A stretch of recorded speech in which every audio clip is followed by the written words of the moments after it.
Hey everyone, ready for another deep dive? Always. Awesome. Well, today we're going to be tackling the French Revolution, Oh, yeah. but uh, not the version they taught in high school, Yes. Right? We're going beyond the let 'em eat cake stuff and really getting into the nitty-gritty. I Absolutely. mean, we all know about the storming of the Bastille Of course. and Marie Antoinette's, Oh, yes, exactly. yeah. But what we often miss is the revolution's huge impact on religion Hmm. and how it reshaped the whole concept of human rights. I've always been fascinated by that. Really? Yeah, how it was this crazy mix of Of what? idealism Okay. and violence, Yeah. where the goal was liberty and equality, Mm-hmm. but the path there, pretty dark at times. Right. It's a good reminder that even revolutions fought for good causes can have Bad consequences. intended consequences, yeah. Totally. And what's so interesting is how intertwined the fight for political change was with this battle for the soul of France. You had this society totally rooted in Catholicism, Right. and suddenly they're grappling with these super radical ideas, Totally upending everything. challenging the church's power, their authority, everything. Yeah, and that clash, that struggle to reconcile the revolutionary ideals with what? the people's religious beliefs. Nice. That tension is like a thread that runs through the whole thing. It's everywhere. To really get the French Revolution, you got to understand that tension. Okay, so let's set the stage. 1789, France is a mess. Oh, yeah. Financial crisis, bread prices are insane, people are For desperate, change, for anything. and the old order is crumbling. You have the National Assembly, this new group. A mix, right? Yes, clergy, nobles, and commoners all trying to build a new France. Talk about pressure. I know, and they're trying to do it fast. Fast, yeah. But while they're dealing with all these political reforms, A wave of fear starts to grip the countryside. oh yeah, I remember reading about that, the Great Fear. The Great Fear. And Exactly. it shows just how unstable everything was. Absolutely. So you have these debates about liberty and rights happening in the assembly, High-minded ideals. but then out in the countryside, it's pure chaos. Total chaos. Peasant revolts, churches being burned, Oh, yeah. crazy rumors spreading everywhere, About what?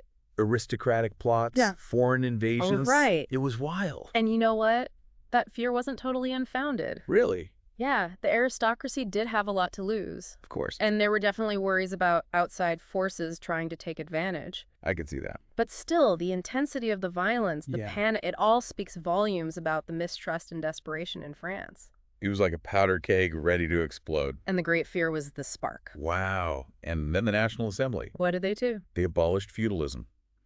August 4th, 1789. Gone. Centuries of tradition gone overnight. It was a radical move. Still radical. But driven by fear and a real desire to stop the violence. So they thought by abolishing feudalism, they could Appease the peasants yeah, and prevent things from getting even more out of control. it's amazing. It really shows how much pressure they were under. To deliver change, to do something. Anything big, yeah. Exactly. And then just 3 weeks later, another pivotal moment, What's that? the Declaration of the Rights of Man and of the Citizen, Oh, yeah, the with Declaration its big proclamation of liberty of and Equality. universal rights. It's often called the birth of modern human rights. That's a pretty big deal. It is, but it's important to remember. Right. It wasn't created out of thin air. Right. A lot of the ideas in the Declaration Like what? about natural rights and individual liberties, Yeah. they were already circulating, especially in Britain and America. So it makes you wonder, was the French Declaration more about packaging those existing ideas at the perfect moment, using the revolution to give them power? That's a good question. And it leads us to another important figure, Who's that? Voltaire, like a Cool. superstar of the 18th century To champion of reason. and a huge critic of the church. Big time. His writings, especially the ones attacking the church, Yeah. they were so influential among the French elite. For sure. But how much did those radical anti-religious ideas actually get to the rest of France? That's the million-dollar question. I guess so. Because remember, France was deeply Catholic. Yeah. Yeah. So while Voltaire was popular with intellectuals, And the elite. right, for most people, their lives revolved around the church. Oh, I see.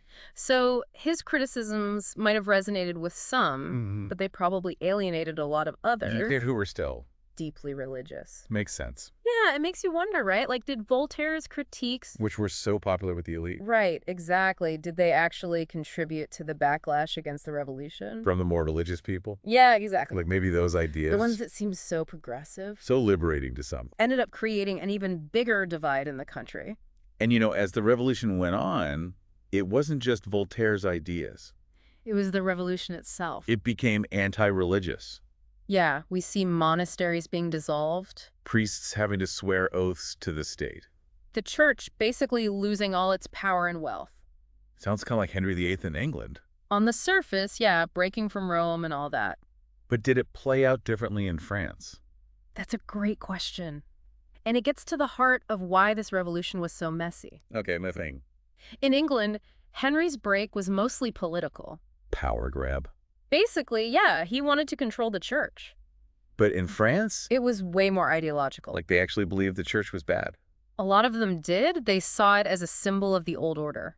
Like he was holding them back. Yeah, opposed to reason and progress and all that. So it wasn't just about money or power. It was deeper than that. They wanted to change the whole moral landscape. Of the nation, yeah. Wow, that's intense. And that's where the comparison with Henry falls apart. Completely. In France, the attack on the church, It wasn't just about politics. it was about reshaping their whole world. Their values, their morals. Everything. Okay, so that brings us to the civil constitution of the clergy. This thing is so important. Yeah, our sources say it was crucial. But people don't really talk about it much. Why not? I don't know, but this is where things really come to a head. Between the revolution and the church. Exactly.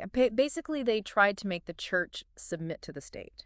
Like obey the government. Yeah, priests had to swear an oath to the revolutionary government. So imagine you're a priest in 1790, Man. caught between your faith Your loyalty to the Pope. and this new government saying swear to us. What'd he do? I don't know, it's a tough one. A lot of priests couldn't do it. Yeah, And that's how you get the non-juring priests. the ones who refuse to swear. They were persecuted, had to hide. Some even went into exile. It's like France had its own religious schism. That's a great way to put it. This whole oath thing, Yeah, the civil constitution. it divided the church. It divided families, communities. And it fueled the counter-revolution. Totally. So instead of unifying everyone, The attack on the church actually made things worse. it's one of those weird paradoxes. Of the revolution. They wanted liberty and equality. But they ended up alienating tons of people. The religious folks who saw this as an attack on their faith. It makes you think about the dangers of getting carried away, Revolutionary zeal. even when you're trying to do good. It can backfire if you don't consider people's beliefs. Their values. You can't just force change on people. It's a good lesson for today, too. Definitely. But before we get into that, you mentioned the revolution becoming like a religion. Oh, yeah, that's fascinating. Tell me more about that. It wasn't just about politics. It was about creating a new moral order. Exactly. The revolution had its own beliefs. Rituals. Symbols, even saints and martyrs. No, for devout Catholics. The revolution seemed like a threat, maybe even heresy, Yeah, and that perception fueled the counter-revolution. and led to a lot of the violence and tragedy. Sadly, yes. Okay, so we've seen how the revolution, trying to make this new world, ended up causing a counter-revolution, especially in the church.